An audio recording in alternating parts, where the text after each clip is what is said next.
To understand why Lucky Luciano knew the Apalachin meeting was a trap, you need to understand what was happening in the FBI in November 1957. J. Edgar Hoover had spent decades denying that organized crime existed as a national network. Hoover claimed the mafia was a myth, that Italian gangs were local problems, not a coordinated conspiracy. But Hoover's position was becoming untenable. The Kefauver hearings in 1951 had exposed mob operations on national television. The assassination of Albert Anastasia in October 1957 had made headlines. Law enforcement across the country was demanding action, and Hoover needed a win. He needed proof that the mafia existed as a national organization, and he needed to catch them red-handed. When FBI informants reported that Vito Genovese was planning a massive commission meeting in upstate New York, Hoover saw his opportunity. If he could raid that meeting, photograph everyone in attendance, prove that bosses from different cities were meeting together, he'd have his evidence. The FBI wouldn't make arrests necessarily, but they'd have documentation, faces, names, proof that the commission existed. And Hoover was willing to let local police make the bust while the FBI took credit. The problem was Vito Genovese had no idea he was walking into this trap. Vito thought he was consolidating power, thought he was showing strength, thought a big meeting with all the bosses would legitimize his leadership. But Lucky Luciano, watching from Italy, saw what Vito didn't see, and Lucky tried to stop it. Chapter 1. The Warning, November 12, 1957. 4:37 a.m. Lucky hung up with Carlo Gambino and immediately started making calls. The first call went to Meyer Lansky in Miami. Meyer, it's Charlie. Do you know about Apalachin? I just heard. Vito's planning something big. Don't go. What? I said don't go. It's a trap. The FBI knows about it. They're going to raid the meeting. How do you know? Because Vito's been too public, too flashy. He killed Albert in a barber shop, made headlines. Now he's calling a meeting with 100 mobsters. You think the FBI's not watching? Meyer was quiet. You really think they'll raid it? I'm certain. Vito's walking into the biggest bust in history, and he's taking everyone with him. What should I do? Stay in Miami. Tell everyone you know, don't go to Apalachin. And Meyer, if anyone asks, you were never planning to attend. The second call went to Santo Trafficante in Tampa. The third went to Carlos Marcello in New Orleans. The fourth went to Sam Giancana in Chicago. The message was always the same. Don't go, it's a trap. But not everyone listened. Because Lucky was in exile. He had no official power anymore, and some bosses thought Lucky was being paranoid, thought he was trying to undermine Vito. Carlo Gambino was torn. On one hand, Carlo trusted Lucky's instincts. Lucky had survived 40 years in organized crime by being smarter than everyone else. On the other hand, Carlo had just become boss of his family after Albert Anastasia's death. If Carlo didn't attend a commission meeting, Vito might see it as disrespect, might challenge Carlo's legitimacy. Carlo called Lucky back at 6 a.m. Charlie, I have to go. If I don't show, I look weak. Carlo, if you go, you're going to get arrested. Maybe not today, maybe not tomorrow. But the FBI will use that meeting against you for the rest of your life. I'll take that risk. Lucky's voice was cold. Then, you're a fool. And those two words, Carlo would remember for the rest of his life. Chapter 2. Apalachin. November 14th, 1957. Joseph Barbara's estate in Apalachin, New York, a small town near the Pennsylvania border. Population 277. Joseph Barbara was a mobster who owned a large rural property. Perfect for a secret meeting. Vito Genovese arrived early. So did Carlo Gambino. Over the course of the morning, cars started showing up. Big, black Cadillacs with out-of-state plates. Men in expensive suits, Chicago bosses, Cleveland bosses, Detroit bosses, Buffalo, Pittsburgh, New Jersey. Everyone Vito had invited. By noon, there were over 60 mobsters at the estate. They gathered in Joseph Barber's living room, sat around tables, discussed business, and they had no idea that the New York State Police were watching. Sergeant Edgar Croswell had been tracking Joseph Barber for months. Croswell suspected Barbara was involved in organized crime. When Croswell noticed the unusual number of expensive cars at Barbara's estate, he called for backup. At 12:40 p.m., Croswell and 4 officers drove up to the estate. They planned to conduct a simple check, see who was there, maybe ask some questions. But the moment the police cars appeared, panic erupted inside the house. Someone shouted, "Cops!" The mobsters scattered.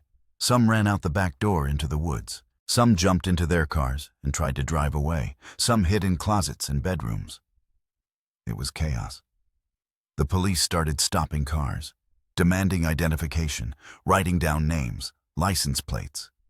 Over the next 3 hours, police detained 58 mobsters. They couldn't arrest most of them because they hadn't committed any crimes. But they documented everything.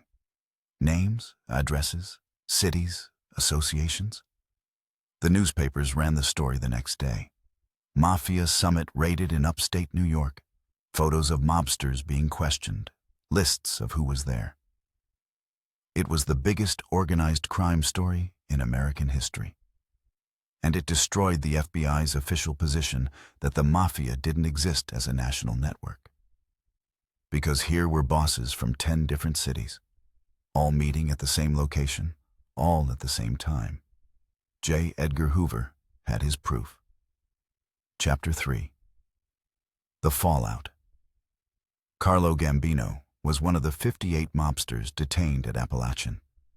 He wasn't arrested, but his name was documented. His face was photographed, and for the rest of his life, Carlo was on the FBI's radar. The same was true for every boss who attended. Vito Genovese, Joe Bonanno, Tommy Lucchese, Joe Profasi, all of them were now under federal investigation. Grand juries were convened. Wiretaps were authorized. Surveillance was increased. The Apalachin meeting gave law enforcement the justification to target organized crime like never before. And it cost the mob dearly. Over the next 10 years, dozens of bosses who attended Apalachin were indicted. Some on tax evasion, some on drug charges, some on extortion.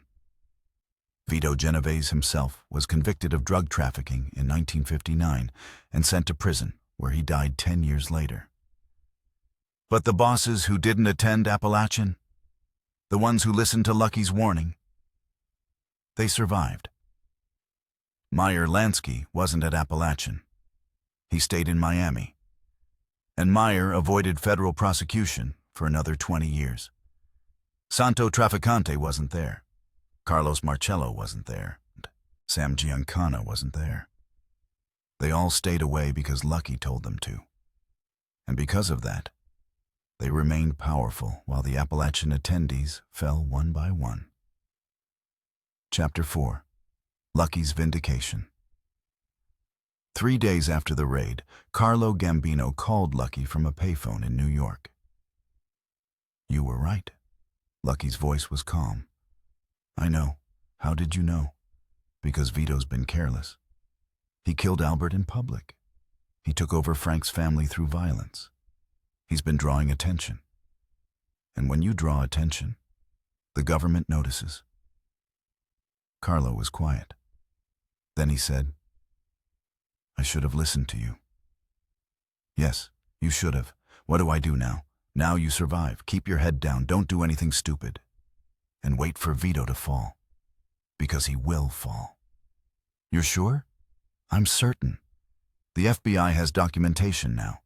They know the commission exists. They know who the bosses are. They're going to come after all of you. But the bosses who weren't at Apalachin have plausible deniability. You don't." Carlo understood. "I'm marked. For the rest of your life." Lucky paused. "But Carlo, you're also lucky. Lucky? You're alive. You're free. You're still a boss. Half the guys at that meeting are going to be dead or in prison within 10 years. You'll outlast all of them if you're smart. Carlo took that advice, and Carlo did outlast them. He ran the Gambino family for another 19 years, became the most powerful boss in America. And he never forgot Lucky's 2-word warning. Don't go.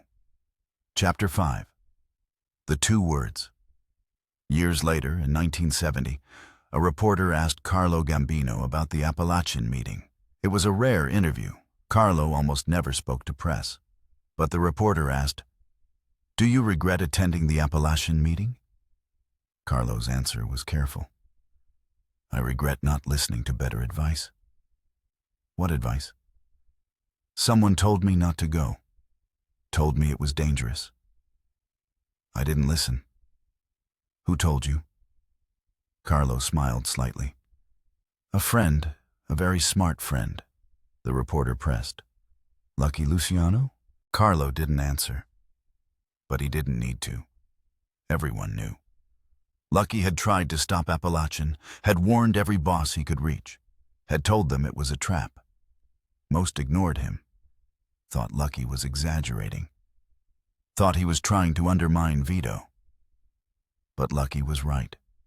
And the 58 mobsters who got caught at Apalachin learned that lesson the hard way. The 2 words Lucky said to Carlo before Apalachin were simple. Don't go. But those 2 words carried the weight of 40 years of experience. The wisdom of a man who understood how law enforcement worked, who understood that publicity was death, who understood that gathering 100 mobsters in one place was the stupidest thing Vito could possibly do. Lucky couldn't stop the meeting. He was in exile in Italy, but he saved the bosses who listened. Meyer Lansky listened.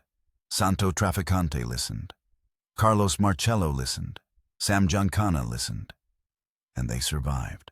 While Vito Genovese, the man who organized Apalachin, died in prison. While Joe Bonanno was forced into hiding for years. While Tommy Lucchese spent the rest of his life under surveillance. While Joe Profasi was indicted multiple times.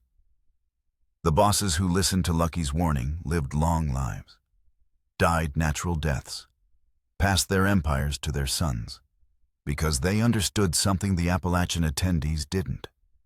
Real power isn't about showing strength. It's about avoiding weakness. And the biggest weakness in organized crime is visibility.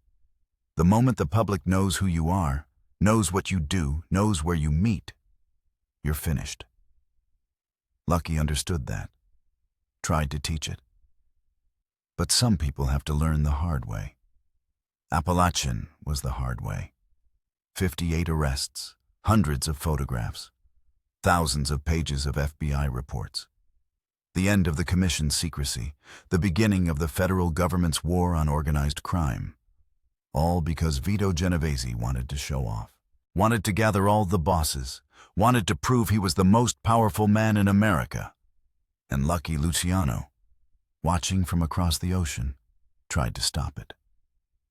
With 2 words, don't go. Those 2 words saved 50 bosses who listened, and condemned 58 who didn't. The Apalachin meeting was the biggest mistake in mob history, and Lucky saw it coming. Because Lucky was always 3 moves ahead, always thinking about consequences, always understanding that the most dangerous enemy wasn't another boss. It was the government. And the government was waiting at Apalachin. Lucky knew. He warned them, and the ones who listened survived. The ones who didn't paid the price for the rest of their lives.